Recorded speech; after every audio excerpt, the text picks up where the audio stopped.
defensive player that I've ever had the privilege of being associated with, but in my opinion, the finest defensive player that I've ever seen. Terry Hogue, even in his senior year, was still doing certain drills to increase his jumping ability and the quickness of his feet, because Hogue was slow.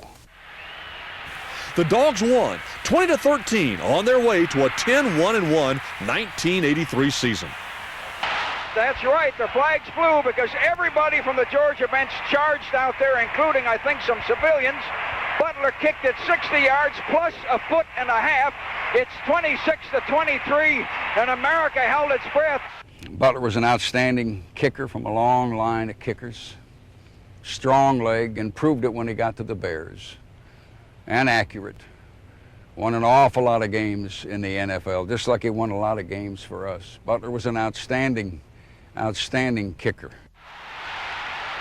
There is nothing quite like the thrill of a last-second victory. Thanks to Kevin Butler, Georgia fans were thrilled in 1984. The number 2 ranked Clemson Tigers came to Sanford Stadium and threatened to run away with it. They struck quickly in the first half, while Georgia could manage but 2 field goals. Clemson took a 20-6 lead into the locker room. But the Dogs would come back in the second half, thanks to Tiger turnovers. Todd Williams connects with Herman Archie from 19 yards to cut Clemson's lead to 7.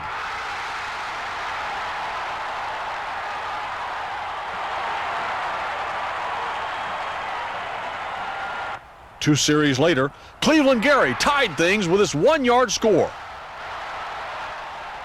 Then it was up to the kickers. Butler from 43 yards to give Georgia a 23-20 lead. Clemson's Donald Igwebuike tied it at 23 from 48 yards away. With time waning, the Georgia offense tried desperately to get Butler back into field goal range. Tron Jackson went 24 yards on a draw play, but it would still take a tremendous boot to get the job done. Butler was up to the task. The stadium rocks and swings, and the Dogs are on Clemson's 45, and it's 23-23, 64, 63, 62 seconds. Georgia up to the line on the 45. Trying to make something happen, 2nd and 9. Look at the clock saying no, no, no. 33, 32 seconds, 23, 23. We have used up our last timeout. Very big third down here, and we cannot, there's just no time. But do you realize we're in this thing? Todd running around to the right and looking. He goes for the sideline, and he threw it too high and out of bounds, incomplete. Clock stopped with 17 seconds. So we'll try to kick one 100,000 miles. We're holding it on our own 49 and a half. Going to try to kick it 60 yards plus a foot and a half, and Butler kicked a long one. Oh my God! Oh my God!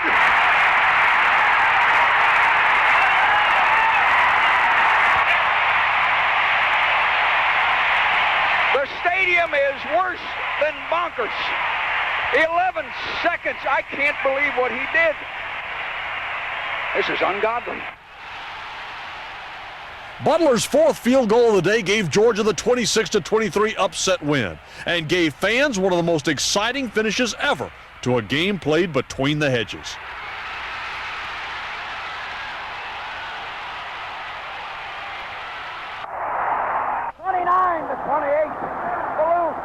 Faking the 2 running backs. Started left and pitched it to Anthony Arnold, the flanker, who came back by himself, naked and alone to the left. The interesting thing, though, on Buck, he almost left school right after he got there. The White Sox came to him, and they wanted to sign him for baseball. And they offered him a contract and $25,000. And they were going to send him to Appleton, Wisconsin. And he and his dad took a map out and put it on a kitchen table to find where Appleton was, wondering if Buck should do this thing. Just walk away from college, go to professional baseball, and make some money. They found Appleton not too far from Chicago, technically, and decided if they could get $50,000 out of it, they would do it. But the $25,000 figure stayed there. They couldn't get to $50,000. So he went on and had a great career at Georgia. Growing up as a youngster in Valdosta, I knew Georgia had 2 very special games that everybody paid attention to, Florida and Georgia Tech. As a youngster, my father was a big Georgia fan. I dreamed about one day perhaps playing in one of these games. And people ask me, Buck, what was your biggest thrill at Georgia? And some of them are disappointed to hear that it wasn't the Notre Dame game in the Sugar Bowl in 1980. It wasn't the Georgia-Florida game in 1980 when Lindsey caught the pass and went the distance. And to me, the most special game for me was that Georgia Tech game in 1978. I think every player really likes to look back at that first game they had an opportunity to play in. And for me, it was the Georgia Tech game in 1978. I hadn't played in 4 or 5 weeks and had no reason to believe that I would play that week. But we fell down 20-0. Coach Dooley looked at me and said, Buck, get in there. I had to find my helmet. I didn't even know where that was. I really didn't have time to be nervous. All I knew was we were down, and this was a great opportunity because we were going to have to throw the football, which is something normally we wouldn't do. So I was very excited about that opportunity. Just one of those days for me where everything I did was the right thing. It's really hard to explain. It just happened that way.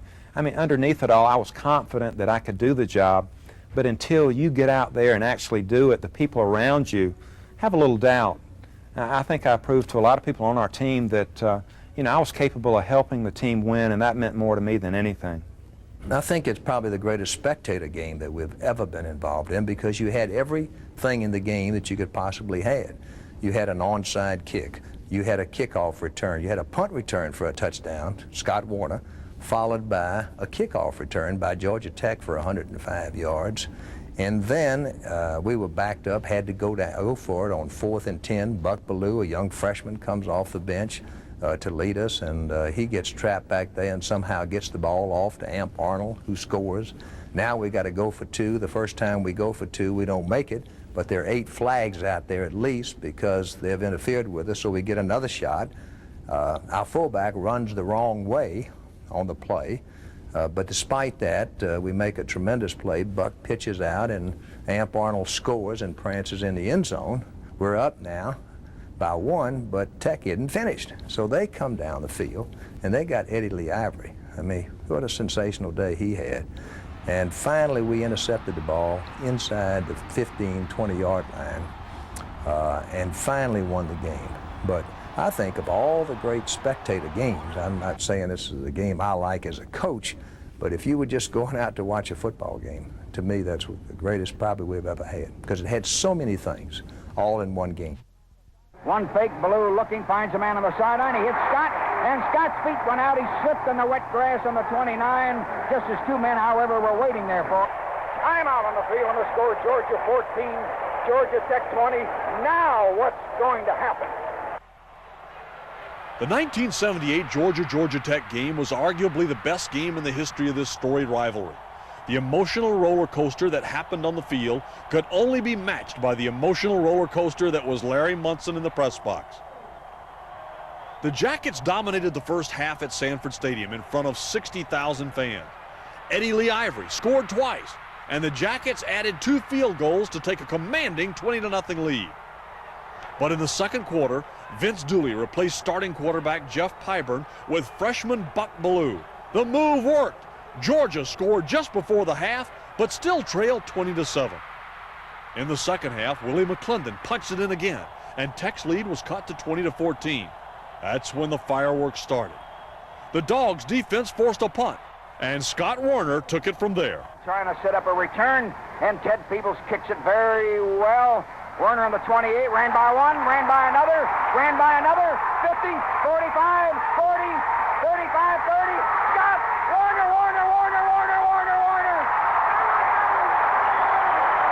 Look at the stadium. Look at it. 20-20. Scott Warner, 72 yards. Just flew straight up. But the lead was short-lived. While the red and black faithful were rocking, Tech's Drew Hill took the in-swing kickoff and raced 101 yards. After a successful 2-point conversion, the Jackets were back in front, 28-21. Now there is no sense in going away because you know it's not going to end like this. And it didn't. Buck Ballou would engineer an incredible 85-yard drive that would include 2 fourth-down conversions. It was the type of challenge that the 18-year-old freshman quarterback thrived on. I never doubted I could get it done. I mean, if anybody ever believed in Buck Ballou, it was me. As a freshman, there were some doubts, but I knew if you concentrate on those doubts, you're not going to get the job done. And my background had taught me that I had been successful in those pressure situations, and I never doubted it at that point in time. I knew that a lot of people were depending on Buck Bellew to get it done. And even as an 18-year-old kid, I didn't focus on that. I knew I had a job to do, and I was confident in the fact that I could get it done. I was anxious to prove it to the teammates that I was capable of helping them win, and that was very important to me. The Dogs had their backs to the wall, but this was nothing new for the 1978 Wonder Dogs.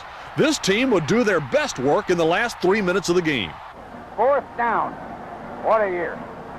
2:36, Georgia getting beat in their own ballpark. They need 2.5 yards now on 4th down. Buck Bellew sprinting to the right, looking to throw, looking in trouble, and there's a man open. Arnold! Touchdown! Touchdown!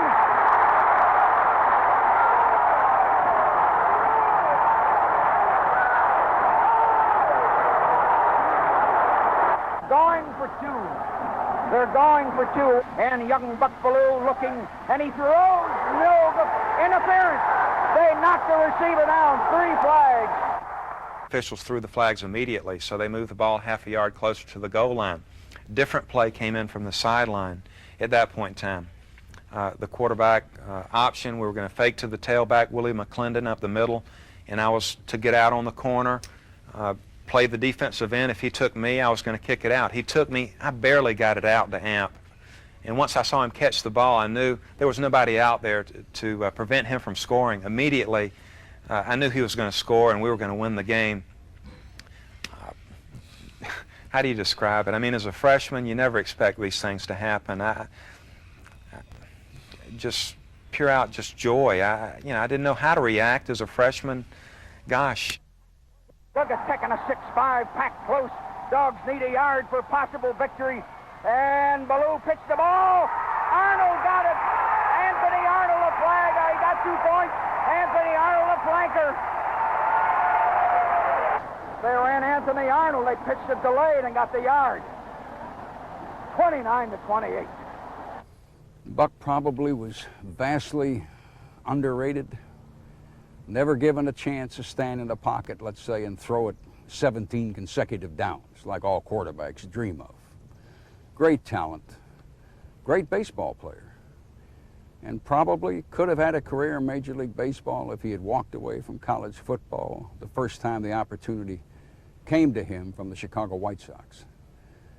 Buck was really, really underrated, very accurate, strong arm, and there was 2 or 3 games when we suddenly just let him throw a bomb early in a ball game and he would connect. But he played with a running football team, and he was part of it. He was very much a part of it. Florida in a stand-up fire. They may or may not blitz. They won't. Buck back, 3rd down on the 8. In trouble. Got a block behind him. Going to throw and a run, complete to the 25, to the 30. Lindsey's got 35, 40. Lindsey's got 45, 50, 45, 40. Run, Lindsey, 25, 20, 15, 10, 5. Lindsey stop. Lindsey stop. Lindsey stop. Just before the play happened in 1980, I had given up totally because we were down inside our own 10, as you know. I am, however, the first person to see what everybody finally saw much later on. I saw the block behind him that saved Buck when he came out to his right to throw the ball. Because even in the play-by-play of it, as I mentioned, Buck comes out on the 7 or 8 yard line. Real quickly you hear me say he gets a block behind him. Because I saw number 65, Nat Hudson, the guard, come across, and the guy was about to sack him from behind his body. And Hudson only got part of his right shoulder and just kind of nudged that guy. It was not a big flying block. He nudged him out of the way, and that block made the play go. For any team to go undefeated in a college football season, they must get a few breaks and perhaps pull off a miracle. In November of 1980, the Georgia Bulldogs needed some 4th quarter magic against Florida to keep a national championship season intact. Early on, the Dogs made it look effortless. Freshman sensation Herschel Walker sprinted 72 yards. He would rush for an amazing 238 yards on 37 carries against the Gator defense. But Florida freshman quarterback Wayne Peace was impressive and poised. He passed for 282 yards, and when he led Florida on a drive that resulted in this 40-yard field goal, Florida had a 21-20 lead. After an exchange of punts, things looked hopeless for Georgia. With a scoreboard clock behind them and the length of the field in front of them, the Dogs pulled off the single most significant play in Georgia football history. Without it, there is no national championship.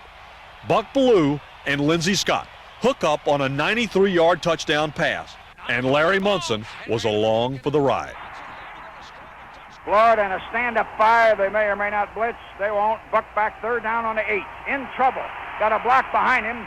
Going to throw and a run. Complete to the 25, to the 30. Lindsey Scott, 35, 40.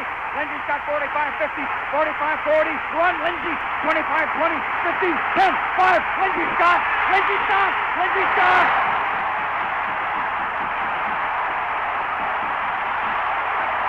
Well, I can't believe it. 92 yards, and Lindsey really got in a foot race. I broke my chair. I came right through a chair, a metal steel chair with about a 5-inch cushion. I broke it. The booth came apart. The stadium fell down. Now they do have to renovate this thing. They'll have to rebuild it now. This is incredible. I didn't mean to beg Lindsey to run, but I had to. 26-21. With a passing attack that wasn't working all day. And Lindsey caught it, I think, the 25 or 30 or so. No timeouts left in the game. You know, this game has always been called the world's greatest cocktail party. Do you know what is going to happen here tonight?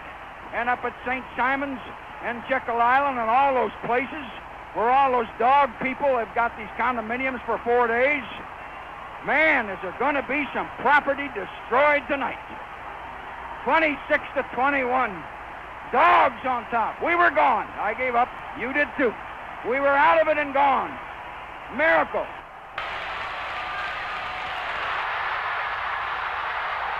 We were one of the only undefeated teams in the country at that time, and you know, it was slipping away from us. But it's strange, in the huddle that day, I wanted the football. I wanted to make something happen that day. And that day, I remember going to huddle, just give it to me. I can make something happen. I knew I had the ability to go all the way, but whether I was going to do that or not, I really didn't know at the time. I really didn't know if I was going to go all the way, but what I was trying to do was get upfield as much as I can, and I'm thinking all the time, I need to get this ball as far upfield as I can, And then I realized, hey, I do got some running room. And then once I got to the outside, I realized that, hey, I can outrun these guys to the end zone, And, from that point on, it was a foot race. But then again, we didn't give up. We did not give up. And we were able to come back and win the ball game.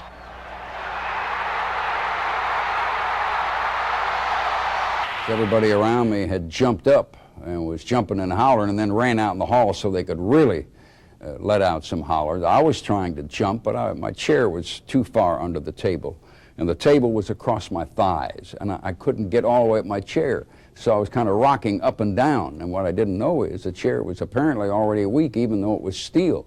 And all of a sudden, that chair just did a thing like that. This was all going on during the crowd roar, and while they were all down in that end zone celebrating, my chair was just flat going down like this. Our broadcast booth had just emptied of people. When I saw Lindsey cross that goal line, I knew we had gotten the job done, and just to feel that ground shake, because it was shaking, it was like an earthquake, and to hear those Georgia fans cheering like they had never cheered before, just emotionally, I just collapsed there on the 50-yard line, and the next thing I knew, several of the players had jumped on top of me. Lindsey's one play, I mean, he'll never live that play down, and thank gosh it was so successful and it won the whole world for us. But that play will stay with him all the rest of his life. It doesn't matter where he goes, high or low, that play stays with Lindsey Scott. I guess the play stays with me too, and it stays with Buck. But it also ought to stay with that lineman who threw that little block behind Buck down on the 7-yard line, Nat Hudson. 43 seconds. Alabama on their own 44. Where does he throw? A 3 left and 1 right. He's back to throw. He's throwing long to the left. Carswell intercepted on the 33. Carswell fell down on the 40. Carswell intercepted. Carswell saved our Franny. I probably leave part of myself in the stadium. Again, I think I pull harder now than I used to. I've had people tell me, oh, you've changed. You don't pull for them like you used to. Man, they don't even know what they're saying. They have absolutely no idea what they're saying. Some of them got upset because I was in the NFL for 4 or 5 years. They didn't want me to root that hard for the Falcons. I've had people tell me that right to my face, but I've been rooting harder here because a win here means more, see. I pull harder now.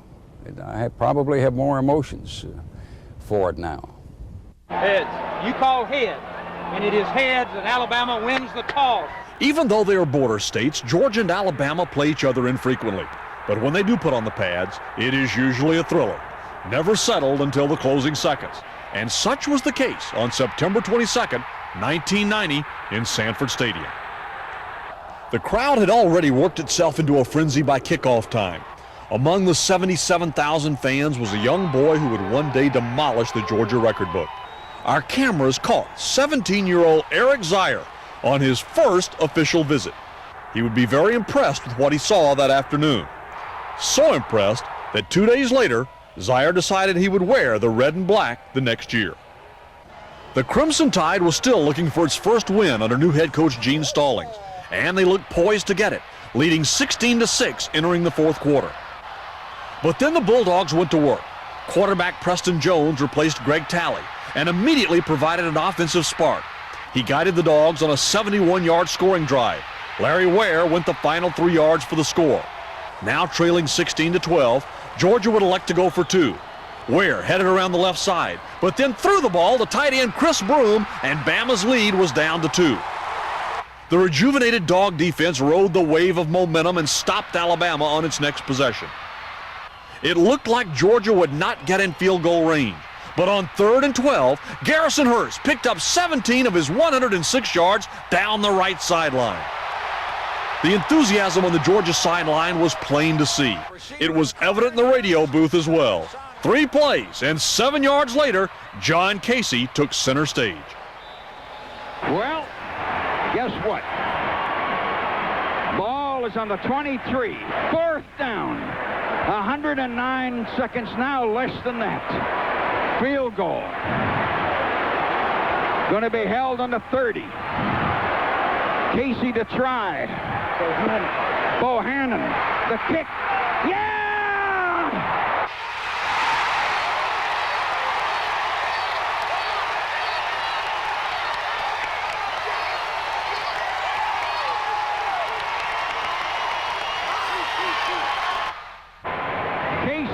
With his left shoe. Now look at the clock. It's 17-16, and Alabama's got 3 timeouts.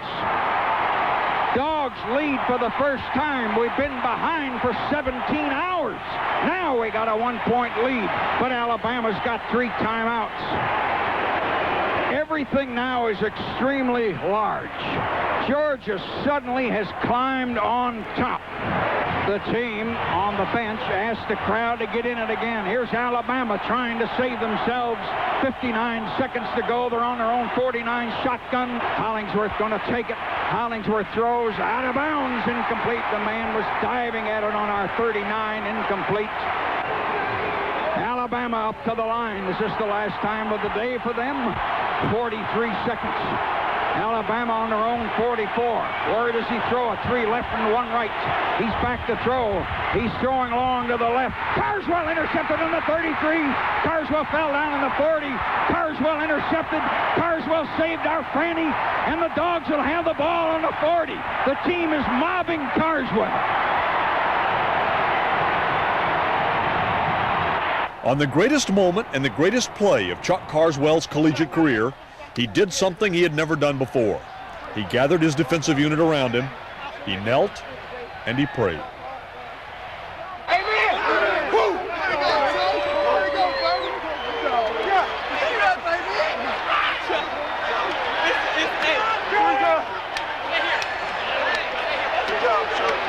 13-13, the Sugar Bowl, the championship, swinging, and I mean swinging on a little thread here. Every single play means something now or you're gone. Total war in Auburn. Total, just completely total war. My cigars may be part of Georgia football history, too. We sure used to do superstitious things with cigars. We found out many, many years ago if you had a lead going in the fourth quarter and you lit one, you'd win the game. A couple times we forgot because the engineer was supposed to light one with me. A couple times we had to make a change in it, and we would light it only in the last 5 minutes of a game if we had the lead. And then it would work. We always won, but we had to light the cigar. Those are stupid, dumb things, but that's what you do. The heart of a champion is obvious in the fourth quarter. That was never more evident than November of 1982 when the Georgia Bulldogs were going for their third consecutive SEC title. But to get it, they would have to win at Auburn. Early in the contest, Herschel Walker did his thing, rumbling 47 yards through the Tiger defense for a touchdown. Georgia led 13-7 at the half. In the second half, it looked as though Auburn might break the hearts of the Bulldog faithful. Lionel James broke free for an 87-yard score in the fourth quarter that gave the Tigers the lead and the momentum. Now trailing 14-13, the Georgia offense carved out a long drive. Herschel capped his 177-yard day with this 3-yard score. Lassinger to Herschel at the tackle. Touchdown! Touchdown, Herschel! A 2-point conversion failed, and the Dogs were now protecting a 19-14 lead. The offense had proven it could get the job done when up against the wall. Now the defense would have to prove it as well. The Tigers drove down the field, but Georgia was not just protecting the end zone. It was defending a championship and a Sugar Bowl berth. The call is vintage Larry Munson, as he lives and dies on every play. 19-14, they pitch it to Bo Jackson. They block, he comes out stumbling to the 50. One man got him on the Georgia 42 or 3. Flag down, little Sanchez got him. Now watch the penalty, because we've killed ourselves with penalties in the third quarter, and it may be on Georgia. You don't win championships doing that, and you know it. Auburn, you know now what they got in the back of their mind. If they get some help out of Starkville, they can tie for this thing if they can beat us. Georgia leading 19-14, needing a play of some kind, a break of some kind. Hunker down, you guys. Dogs are in a 6, actually only 4 standing. They're in a 6-4, and they pitch it to Bo Jackson. One man knocked him off balance, and Flack came up and got him. Ball back on the 21, and it's second down now, and 17 with 2:05 to go. Auburn trying to break our hearts here. 19-14 and the Dogs lead. Again, you guys, hunker down. Auburn up to the line. Big Edward to the right, the little train to the right. One man split left, a man a slot to the right. Randy Campbell with a man blitzing. Carver got him from behind. Back on the 30. Carver blitzed from the right end corner. Carver blew in unprotected. They had 3 wideouts on the right. Oh, man, 2 big plays. 84 seconds. Third down, 21. Auburn back on the 30. Watch this now. I hate to keep saying it, but hunker down. You didn't hear me, you guys. Hunker down. Dogs in a 5-3, kind of a 5-4. 1 wide out to the left, a man in motion. Little train going to the right. And Randy Campbell, they blitz him. He dumps it over the middle, and it's complete on the 25 to Ed West. West stumbles and falls on the 20. Ed West reached and made a good one-arm grab off balance on the 25 and fell down on the 20 as the Dogs are coming across on the 21. Pass play was 9 yards. It's 4th down. Timeout, Auburn. Timeout, 49 seconds. 4th and 17. I know I'm asking a lot, you guys, but hunker it down one more time. Auburn up to the line on the 21. Man split left, 2 men wide right, and a man on the slot to the right. Dogs are in a 4, and Campbell, as they blitz on him, he threw a high, wobbly pass. They fight in the end zone, and the Dogs broke it up. They broke it up. They broke it up. Ronnie Harris and Jeff Sanchez got up in the air. We had pressure up the middle. They pressured the quarterback, 1 man in the middle, and 1 from the flank. They pressured him, and they made him throw it. The Dogs with 42 seconds. I won't ask you to do that again, you guys. Ball on the 21. They pressured him. Did you see him kind of arch that ball? Somebody blew right up the middle at him, and I think that was Hogue trying to come from the right. The ball almost on the 21. 32 seconds. Lassinger up to the line. Auburn massing 6 with 3, and Lassinger falls back. on the 16 and takes a 2-yard loss as they curl over the ball. Georgia students and fans standing and roaring. 23, 22, 21. Clock running. Oh, look at the sugar falling out of the sky. Look at the sugar falling out of the sky. Here comes a Georgia fan running out across the field in his red pants and breaks over toward the dog bench. And now everybody roaring. 3, 2, 1. And they're carrying Vince Dooley off the field. Dogs have won it. Somebody threw something on us. Dogs have won it. 19-14. The defense hunkered, didn't they? They did hunker. McIntyre down here on one knee looking up at the booth all by himself. Everybody else mobbed in the middle. We saved ourselves. There won't be many of us in Opelika tonight, but I'll tell you one thing. We're going to do something to Opelika. Dogs a winner, 19-14. Bill Schaefer will try and wrap this thing up in 60 seconds. Local message right here, Georgia Bulldog Network. I've heard the final moments of the Auburn broadcast myself, I think played over and over in many places. In fact, if people listen to it closely, they'll hear me say, somebody threw something at me. I mean, it's right there in the middle of whatever I'm saying as I was talking about, I think I said the sugar's falling from the sky, because that meant we're going to Sugar Bowl, of course.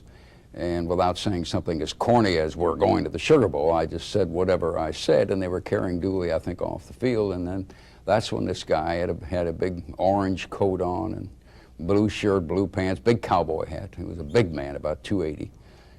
He could hear me hollering. Our booth was open. He was in a private box next to us. And he just had this bourbon and Coke in a big glass, and he just leaned his arm around and just threw it right in my face. Now, it had to go about 8 feet. But it got my spotter, Dick Payne, a little bit, and it got me, and it got our broadcast boards pretty good. Well, the other spotter, Lewis Phillips, he just jumped up to fight and ran out the door and trapped him outside and tried to attack the guy. So there was a little bit of stuff going on out there, but I wasn't aware of that. All I knew is I had bourbon and Coke on me. Here they are in that old-fashioned tee again. 3 backs. They only need 8, 9 inches, and White tries to keep it and sneak late. He didn't do it there. He tried to keep it. They ran the fullback. White tried to step in. Watch the clock. 9, 8, 7, 6. Play hard. Play hard. I don't care what goes on in the game. You play hard.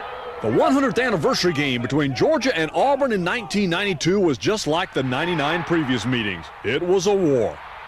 Georgia got on the scoreboard first as Garrison Hurst went in from 1 yard out. 7-0 Bulldogs. Hurst would carry the ball 31 times for 105 yards. The Tigers would have trouble moving the ball against the stingy Bulldog defense. The Tigers managed just 119 rushing yards. James Bostic does manage to get into the end zone late in the first half, 7-7 at intermission. In the third quarter, Eric Zier would go upstairs to Hurst, who scampers 64 yards for Georgia's second touchdown, 14-7 Dogs. But a fourth quarter Auburn field goal made it 14-10, and suddenly the Tiger defense kept Georgia from moving the ball. The Tigers drove toward the end zone, fighting both the relentless Georgia defense and the stadium clock.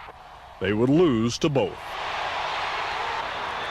Now Auburn Stadium roars as their offense runs out on the field. Stan White waving at the crowd to make a lot of noise. Then he says something to an official. And he bumps one of his tight ends. Here they are in that old-fashioned tee again. 3 backs. They only need 8, 9 inches. And White tries to keep it and sneak late. He didn't do it there. He tried to keep it. They ran the fullback. White tried to step in. Watch the clock. 9, 8, 7, 6, 5, 4. We're out lined up. 3. They have no timeouts. 2, 1. I think it's over. They can't get a playoff. We saved ourselves. I don't know how. They couldn't get a playoff. White tried to fake it. They ran to the full, and then he tried to sneak in. Auburn wound up. Auburn messed up with the clock. Auburn couldn't get a playoff. The Dogs stopped White trying to sneak in. We saved ourselves. No, we didn't. Old Lady Luck saved us. Old Lady Luck has defeated them. The defense won the ball game. Make no mistake about that. 14-10.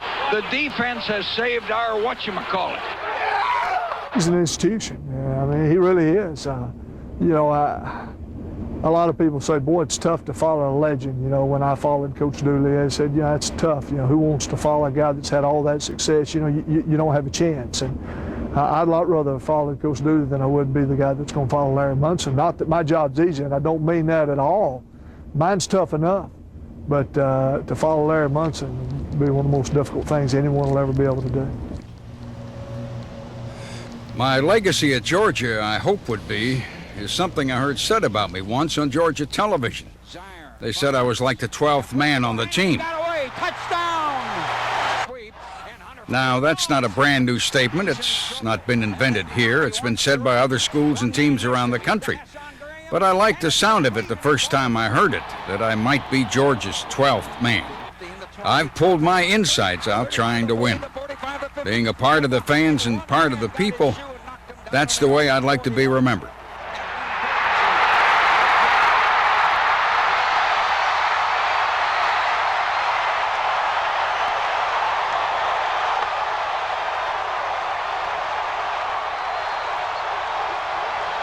And Georgia's got 7 men on the line. Got 3 men back this time.